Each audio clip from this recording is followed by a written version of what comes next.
রাজবাড়ী পৌর শহরের কাজীকান্দা ৫ নম্বর ওয়ার্ডে ব্যারিস্টার কাজী জহুরুল আলমের ওয়ারিশ জমির গাছ কাটাকে কেন্দ্র করে সংঘর্ষ এবং পাল্টাপাল্টি অভিযোগের সৃষ্টি হয়েছে। বিস্তারিত দেখুন বাবলু শেখের প্রতিবেদনে। ব্যারিস্টার কাজী জহুরুল আলমের কেয়ারটেকার মোহাম্মদ গোলাম রসুল রাসেল অভিযোগ করেন, ডাক্তার সুলতানা আলমের কেয়ারটেকার জীবন কুমার দাস জমির একাধিক গাছ কেটে বিক্রি করেছেন এবং তাদের হুমকি দিয়েছেন। অন্যদিকে জীবন কুমার দাস অভিযোগ করে বলেন, ডাক্তার সুলতানা আলমের বাড়িটি রাসেল গং জোরপূর্বক দখল করে দীর্ঘদিন ধরে ভাড়া আদায় করছেন। ডাক্তার সুলতানার নির্দেশে গাছ কাটলে রাসেল গংরা হামলা চালায় বলে দাবি জানান তিনি। এ ঘটনায় জীবন কুমার দাস রাজবাড়ী সদর থানায় অভিযোগ দায়ের করেন। পুলিশটি বিষয়টি তদন্ত করে আইনগত ব্যবস্থা গ্রহণ করেছে।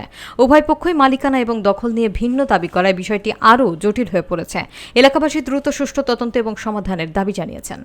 ব্যারিস্টার কাজী জহুরুল আলমের ওয়ারিশি জায়গা জমি আমি দেখাশোনা করি। তো সুলতান আলম নামে যে ভদ্র মহিলার জায়গা জমি জীবন কুমার দাস দেখাশোনা করে, সেটার আরও ৪-৫ জন ওয়ারিশ আছে এবং এই জায়গা জমি নিয়ে বাটোয়ারা মামলা আছে। ৩৫টা আম গাছ সে চুরি করে কাটতেছিল, যা মালিকরা কেউ জানে না বা কোনো ওয়ারিশই জানে না।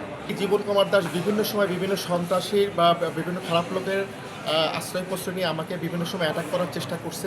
আমি রাজবাড়ির কোর্টে দ্বারস্থ হয়ে কিছু মামলাও করি, যেটা বিচারাধীন অবস্থায় আছে। আমি ডক্টর সুলতান আলমের নির্দেশক্রমে 40,000 টাকার আম গাছ বিক্রি করছি। করার পরে শিপন, রাসেল এবং রাসেলের আব্বা আমার মারপিট করার পরে আমি পুলিশ ডেকে নিয়ে আসি।